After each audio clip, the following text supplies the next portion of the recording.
Isusa.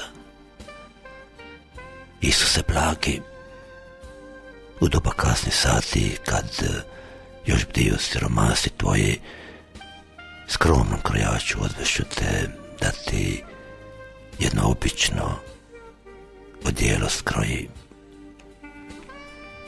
i obućaru malom, koji svu noć kuje oštrećavlo u teški potplat, dok tvornice cipela žučno bruje milijun pari skuju za 1 sat.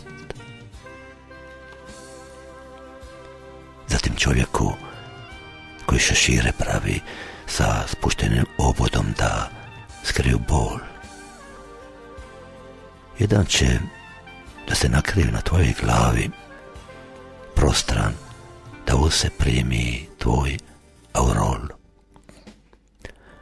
Onda ćemo poći u krčmu kraj grada, koja liči na stari, nasukani brod, gdje braća za stolom od silnog jada bacaju čaše i šešire na pod.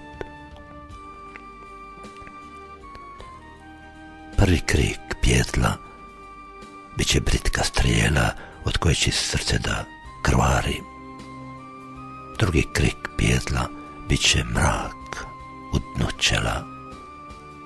Prepoznat nećeš ni ljude, ni stvari.